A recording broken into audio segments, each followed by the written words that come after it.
Olá pessoal, tudo bem com vocês? Estou aqui para mais uma aula. O assunto da aula de hoje é uma sequência de uma aula anterior que nós já tivemos. Nós tivemos uma aula na qual falei a respeito da estrutura denominada membrana plasmática, uma estrutura comum a todo e qualquer tipo de célula. Nessa aula que eu vou deixar disponível aqui para vocês, ela fala a respeito da estrutura da membrana, suas respectivas funções e também as propriedades de uma membrana plasmática. Na aula de hoje nós vamos tratar de um assunto mais específico, porque quando eu falei para vocês a respeito de funções desempenhadas pela membrana, eu falei de função de transporte. Existem dois tipos de transporte que podem ser realizados por meio da membrana celular, um deles chamado transporte passivo e o outro chamado transporte ativo. E esse é o assunto da nossa aula de hoje. Vamos comigo falar um pouquinho a respeito de transporte através da membrana? Antes da gente trabalhar especificamente transporte ativo e passivo, é bom que a gente tenha conhecimento a respeito de alguns conceitos. Como, por exemplo, será que todo mundo sabe o que é uma solução? Então vamos trabalhar isso primeiro e depois também as diferenças de concentração que a gente encontra em uma solução. O que é uma solução em si? Pessoal, uma solução ela envolve sempre a presença de um solvente e um soluto. Por exemplo, água e sal. Quem é o solvente? Aquele que tem a capacidade de dissolver.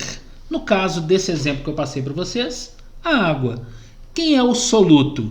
É aquele que é dissolvido pelo solvente. No mesmo exemplo que eu passei para vocês, eu falei de água e sal. Se a água é o solvente, o sal é o soluto. A presença dos dois forma uma solução.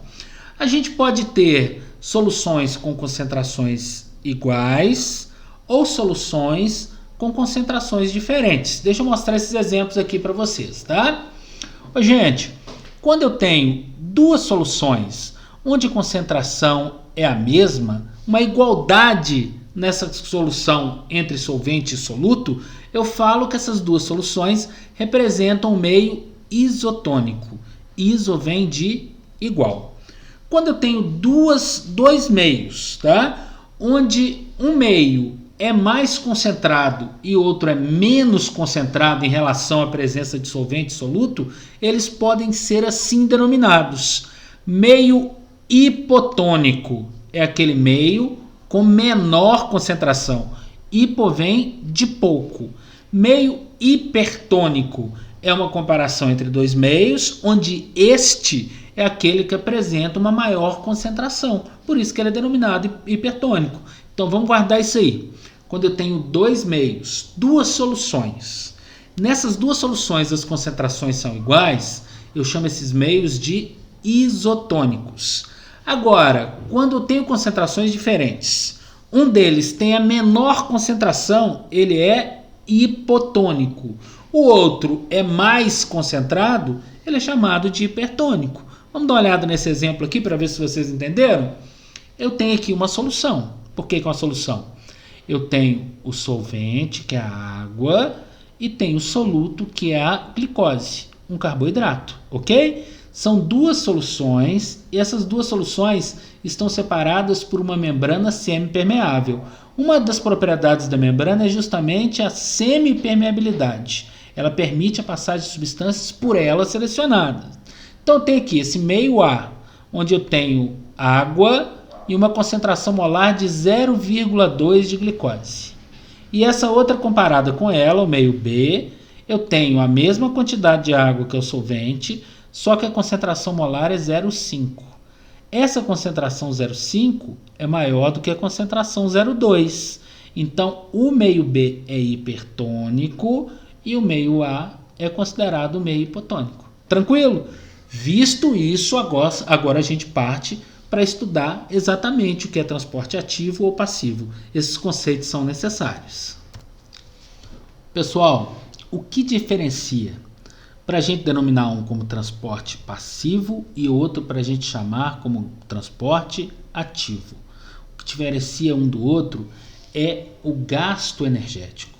Se um transporte é realizado através de uma membrana celular sem que haja gasto de energia, através de um gradiente de concentração, tá? A favor do gradiente de concentração, Fisicamente, significa o sentido do fluxo de moléculas. Se isso acontece dessa maneira, esse transporte é chamado transporte passivo. A partir de um exemplo, vocês vão entender o que é esse gradiente de concentração, ok? Agora, se de modo contrário, um tipo de transporte através da membrana acontece contra o gradiente de concentração, contra o fluxo natural de migração das moléculas, esse transporte vai ter gasto de energia e é chamado de transporte ativo. Transporte ativo gasta energia, é contra o gradiente de concentração. Transporte passivo não gasta energia porque ele é a favor do gradiente de concentração. Os exemplos que vão seguir agora, todos são citados como tipos de transporte passivo. Serão eles osmose, difusão simples e difusão facilitada. Vamos começar pela osmose? Então vamos lá, gente. O que é a osmose em si? Osmose é um transporte passivo, não vai haver gasto energético, é a favor do gradiente de concentração, onde dois meios separados por uma membrana semipermeável, essa membrana vai permitir uma maior passagem de moléculas de solvente. No seguinte sentido, aí você vai entender o que é o gradiente de concentração, que é o fluxo natural. O solvente passa na osmose em maior quantidade, do meio de menor concentração, que é o meio hipotônico, até o meio de maior concentração, que é o meio hipertônico. Ah, mas isso aí vai acontecer infinitamente? Lógico que não. Você vai ter um meio menos concentrado e um meio mais concentrado. O solvente, se for uma solução de água e sal, por exemplo, ele, que é a água, vai passar desse meio aqui, ó, que é o menos concentrado, para esse aqui, que é o mais concentrado. Aí vai chegar uma hora que vai acontecer o que com as concentrações? Você já não vai mais ter um meio mais e um meio menos concentrado. As concentrações vão ficar iguais, ou seja, os meios se tornam meios isotônicos. Isso é o objetivo da osmose. O gradiente de concentração, espero que vocês tenham entendido, é o fluxo de migração. Qual que é o fluxo da osmose? Passa mais solvente. De onde para onde? Do menos concentrado, hipotônico, para o mais concentrado, hipertônico, até que as concentrações se igualem. Gente, fica às vezes difícil passar isso para vocês se a gente trazer isso para o nosso cotidiano, né? Para o nosso dia a dia, para a gente entender que a osmose acontece naturalmente. Olha o exemplo que eu vou passar para vocês. Muitos de vocês devem ter passado por isso. Quando a gente prepara uma salada de alface, por exemplo, né? A gente tempera essa salada com azeite, sal, vinagre, etc. Se a gente não consome tudo, a gente guarda na geladeira, né? Quando a gente guarda na geladeira algum tempo depois, a gente vai olhar essa alface, ela tá murcha, né? O prato fica cheio de água lá no fundo. Por que isso aconteceu? Pessoal, é muito simples, é um processo de osmose. Quando eu temperei essa salada, com isso tudo que eu falei para vocês, azeite, sal, vinagre, eu criei um meio hipertônico, um meio mais concentrado. E as células aqui, ó, da folha de alface são o meio hipotônico, o meio menos concentrado. O que aconteceu então? Lembra da osmose? As células da alface que são menos concentradas, elas perderam água para o tempero que eu preparei, que é o meio hipertônico. Consequentemente, o que aconteceu com essas células? Elas murcharam, elas perderam água. A alface simplesmente desidratou. Ah, mas o que a gente faz para evitar isso? Muito simples. É só não temperar uma grande quantidade de salada. A gente tempera somente aquilo que a gente vai usar naquela hora do almoço, na hora do jantar, etc. Guardamos o que sobrou sem temperar, simplesmente não vai murchar. Tranquilo? Outro exemplo da osmose no nosso dia a dia, no nosso cotidiano. Uma das técnicas mais antigas de conservação de alimentos, de preservação de carnes, é a técnica do salgamento. Vocês podem perceber o seguinte, às vezes a gente pega uma carne in natura, se a gente deixa essa carne por um espaço de tempo específico fora da geladeira, ela já muda de cor, altera o cheiro, porque ela entrou em decomposição. Quem que provoca essa decomposição? Micro-organismos, fungos e bactérias, por exemplo, tá? Agora, se eu pego uma carne salgada, eu posso deixar essa carne salgada fora da geladeira por alguns instantes, que ela vai demorar mais a alterar a cor e alterar o cheiro. Por que a técnica de salgamento funciona? Quando eu salgo muito a carne, eu crio na carne um meio hipertônico, um meio mais concentrado. Lembra que eu falei para vocês que o que provoca a putrefação, o apodrecimento da carne são micro-organismos, fungos e bactérias? Se eu deixei a carne mais concentrada, hipertônica, os micro-organismos representam meio hipotônico, correto? Quando eu salguei demais essa carne, eu desidratei essa carne. Essa carne perdeu água. Gente, quando essa carne perde água, não possibilita os micro-organismos de se multiplicarem. Os fungos e as bactérias, se eles tentarem se multiplicar nessa carne, eles vão ter dificuldade, porque para se multiplicar, para se reproduzir, eles precisam de água. E essa carne foi desidratada. Todo mundo entendeu como é feita a desidratação? Salguei, criei na carne meio hipertônico. A carne desidratou, perdeu água. Sem água, os micro-organismos não conseguem se multiplicar. Agora, só para a gente finalizar essa parte aqui, quando a gente fala de osmose, só vou mostrar para vocês como se comportam tanto células vegetais, quanto células animais, quanto colocadas em meios de concentrações diferentes. Vamos dar uma olhada? Aqui é uma célula vegetal. Eu sei pela presença dessa estrutura aqui, ó. Isso se chama parede celular, tá? Quando eu coloco uma célula vegetal em meio de igual concentração, meio isotônico, não entra nem sai nada da célula. O solvente não entra nem sai, porque são meios de iguais concentrações. Ela permanece sem nenhuma alteração. Agora, se eu coloco essa célula aqui no meio hipertônico, você lembra que meio hipertônico é o meio mais concentrado, né? O meio é mais concentrado, a célula é menos concentrada. O que vai acontecer com essa célula? Ela vai perder água para o meio. Osmose é o solvente do meio menos concentrado para o meio mais concentrado. O que acontece com a célula? Ela diminui de volume. Olha como que ela estava. Isso aqui é a parede celular, isso aqui é a membrana. Olha que a parede celular, como ela é formada por celulose, ela é mais rígida, ela não sofre nenhuma alteração não. Mas olha o que aconteceu com a membrana. A membrana desprendeu da parede celular. E, consequentemente, como a célula perdeu água, diminuiu o volume do citoplasma. Tranquilo? Eu falo que essa célula sofreu um processo chamado de plasmólise, porque ela murchou. Agora, se em meio contrário, olha o que acontece. Se eu coloco essa célula vegetal em meio hipotônico, ela é mais concentrada, onde ela está é hipotônico. Osmose é a passagem do solvente do hipotônico para o hipertônico. O que vai acontecer com essa célula? Essa célula vai receber água. Ela aumenta de volume. A gente fala que ela ficou túrgida. Se ela estava assim, ó, plasmolizada, o que vai acontecer com ela? Ela aumenta de volume e a gente fala que ela sofreu uma deplasmólise, tá? Células vegetais apresentam uma maior resistência à entrada e saída de líquidos do que células animais, por conta da presença da parede celular. Vou mostrar para vocês aqui o que tende a acontecer em uma célula animal, tá? Olha aqui, eu tenho exemplo de hemácias. Hemácias são glóbulos vermelhos, células sanguíneas. Se eu coloco a célula em meio isotônico, não vai acontecer nada com ela. Não entra água, não sai água, porque os meios estão com igualdade de concentração. Tudo bonitinho, tranquilo? Agora, se eu pego essa célula e coloco em um meio hipertônico, aqui ó, fora da célula está mais concentrado. A célula está menos concentrada. O que acontece com essa célula? Ela perde água e vai murchar. Olha a diferença, ó, normal, murcha, porque ela estava em meio hipertônico.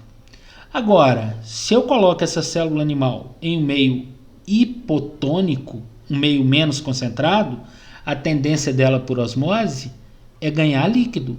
Então o líquido sai do meio externo, extracelular, e entra na célula. Só que célula animal não tem parede celular, não. A resistência dela é menor. A membrana é elástica, porém ela tem um limite, essa entrada de água. O que pode acontecer com ela? Ela pode não resistir e pode se romper. Quando ela rompe, a gente fala que ela sofreu uma lise. Ela pode ser destruída. No caso, é uma hemólise, tá? Lise, destruir, hemodistruição de célula sanguínea. Tranquilo? Acho que com esses exemplos a gente termina a parte da osmose. A difusão, gente, também é um transporte passivo, ou seja, ocorre sem que haja gasto de energia para a célula. Só que diferente da osmose, durante a difusão, o que passa é o soluto em maior quantidade. E ele sempre vai passar do meio mais concentrado, que é o hipertônico, para o menos concentrado, que é o hipotônico. Vocês observaram a diferença? Compara uma com a outra. Osmose, o que passa? Solvente. Difusão, o que passa em maior quantidade? Soluto. Se é água e sal, na osmose passa solvente, que é a água, na difusão passa soluto, que é o sal. Tranquilo? Na osmose, o gradiente de concentração é do menos concentrado para o mais concentrado. Na difusão, o gradiente de concentração é do mais para o menos concentrado, ok? Então, de acordo com o exemplo aqui, vocês podem observar, ó, isso aqui é uma membrana semipermeável e aqui mostra, ó, fora da célula é o meio hipertônico, dentro da célula é o meio hipotônico. Então, essas moléculas aqui, que são as moléculas de soluto, elas vão sair daqui e passar para cá. Esse é o gradiente de concentração, ok? Só um exemplo rápido de difusão. Se a gente pega, por exemplo, isso é um exemplo dentro da física, né? Um vidro de perfume. As moléculas de perfume estão concentradas ali dentro daquele vidro. Então, ali é o meio hipertônico. Se eu abro aquilo dentro da sala da minha casa, a sala tem baixa concentração dessas moléculas, praticamente nenhuma. Está concentrada aqui dentro do vidrinho, não é isso? Então, ali é o meio hipotônico. Quando eu abro esse vidrinho, as moléculas saem do meio onde elas estão mais concentradas, que é o vidrinho de perfume, para o meio externo, que é o meio menos concentrado. Difusão. Gente, presta atenção. Da mesma forma que a osmose. Difusão está aqui, ó, hipertônico, hipotônico. O soluto vai passar daqui, que é o mais concentrado, para aqui, que é o menos concentrado. Infinitamente? Não. Até igualar as concentrações. Ou seja, os meios ficam isotônicos. Então, para a gente finalizar transporte passivo, só falta difusão facilitada. Ô, gente, difusão facilitada só tem uma diferença para a difusão simples, tá? O que é a difusão simples? É quando o soluto passa do meio hipertônico para o hipotônico, do mais para o menos concentrado. Difusão facilitada é a mesma coisa, só que a diferença é que ela é um transporte mais rápido, porque eu tenho a participação de proteínas transportadoras no processo. Elas são chamadas de permeases. Só para vocês entenderem, a insulina, que é um hormônio produzido pelo pâncreas, ela realiza um processo de difusão facilitada. Presta atenção. Imagina que isso aqui é fora da célula, né? Igual está aqui o meio extracelular, isso aqui é o meio intracelular. Que cada molécula dessa aqui, ó, é uma molécula de glicose que precisa entrar na célula. Então aqui está mais concentrado, aqui está menos concentrado. Aqui está a insulina, que vai atuar como uma permease. Ela captura as moléculas de glicose aqui no meio externo, onde elas estão mais concentradas, e giram para o interior da célula, lançando essas moléculas de glicose. É uma difusão do mais para o menos, só que o processo acontece mais rapidamente, ok? Com isso a gente finaliza o transporte passivo e a gente parte agora para o transporte ativo. Lembra que transporte ativo é aquele que acontece com gasto de energia para a célula, ok? O exemplo inicial que eu dou para vocês chama-se bomba de sódio e bomba de potássio. Sódio e potássio são dois íons minerais. Gente, sódio e potássio, eles são muito importantes durante a transmissão de impulsos nervosos. Então, quando a gente estuda o sistema nervoso, a gente estuda a polarização da membrana dos neurônios. E é justamente para isso que a gente tem que entender um pouquinho a respeito do bombeamento de sódio e do bombeamento de potássio. Olha o exemplo que eu estou passando para vocês aqui, ó. O sódio, a concentração dele no meio externo é 20 vezes maior do que no interno. Então, para o sódio, aqui é o meio hipertônico fora e aqui dentro é o meio hipotônico. Diferente do potássio. O potássio, ele é 20 vezes maior em nível de concentração no meio interno. Então, obrigatoriamente, a gente tem mais potássio dentro da célula do que fora. Então, vamos pensar. Se eu tenho mais potássio aqui é hipertônico e aqui é hipotônico, qual que é a tendência do potássio por meio de difusão? Sai do meio mais concentrado para o menos concentrado, ou seja, a tendência do potássio é sair da célula. Só que se sair vai igualar, gente, e não pode igualar. Quando ele sai é transporte passivo. Então, para não igualar, todo o potássio que sai da célula é bombeado novamente para dentro da célula. É contra o gradiente de concentração. O potássio está saindo do meio menos concentrado para o meio mais concentrado. Mas isso é um processo que tem que acontecer para não igualar. Então, quando o potássio entra, é transporte ativo. Olha o sódio. Não tem mais sódio aqui fora do que aqui dentro? Então, por difusão, qual que é a tendência do sódio? Entrar na célula. Só que se ele entrar, vai igualar. Pode igualar? Não. Ele está entrando por transporte passivo. Então, para evitar com que iguale as concentrações, todo sódio que entra na célula, ele é bombeado de novo para fora da célula. É contra o gradiente de concentração e gasta energia para se realizar o processo. Primeiro exemplo, bomba de sódio e bomba de potássio, com gasto de energia, transporte ativo. Existe um processo para entrada de moléculas grandes no interior da célula. Esse se chama fagocitose. Traduzindo literalmente, fagos significa comer e quitos significa célula. Célula comendo. Para a gente falar exatamente, é quando a célula engloba grandes partículas sólidas.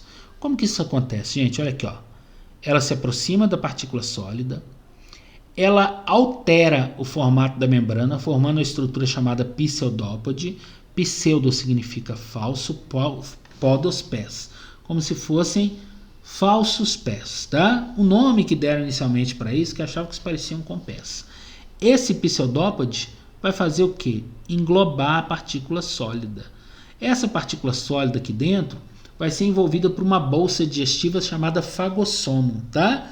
Que depois, por ação de enzimas digestivas da célula, essa partícula vai ser digerida, por exemplo, para fornecer energia, beleza? Mas lembra que é fagocitose, englobamento de partícula sólida. Exemplo de fagocitose, defesa do nosso organismo.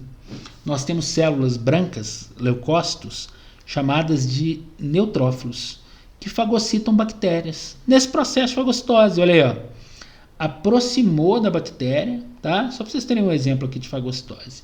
Formam-se os pseudópodes. Ao se formar o pseudópode, a bactéria é envolvida pela partícula chamada fagossomo. As enzimas digestivas digerem a bactéria e eliminam o organismo desse antígeno, desse agente invasor. Só que muitas vezes, sabe o que acontece com esse neutrófilo? Depois que ele fagocita, ele morre. E no local pós-infecção, forma uma massa amarelada, mais ou menos, pastosa, que a gente chama de pus. Então o pus se forma após a ação de células sanguíneas, realizando um processo de fagocitose. Dando sequência, penúltimo processo se chama pinocitose. Se fagos é comer, pinos é beber. É quando a célula engloba grandes partículas líquidas. Não tem muito segredo não, tá, gente? Se aproxima da partícula líquida, a membrana se invagina, e essa invaginação engloba essa partícula líquida. Aí lá dentro da célula vai formar uma bolsa digestiva, chamada pinossomo. Da fagocitose é fagossomo, da pinocitose é pinossomo. Aí da mesma maneira, enzimas digestivas vão atuar aqui e vão digerir essa partícula líquida para a célula. Ok? O último processo, transporte ativo, se chama exocitose, plasmocitose ou defecação celular. É quando a célula elimina partículas através da membrana. Muito simplesinho, Isso aqui são partículas que devem ser eliminadas, envolvidas por uma membrana. Essa membrana se aproxima da membrana da própria célula e posteriormente essas partículas são exocitadas, exofora, quitocélula, são eliminadas. E é um processo com gasto de energia, consequentemente é transporte ativo. Então é isso aí, pessoal. Para a aula de hoje é só isso. Até a próxima. Grande abraço.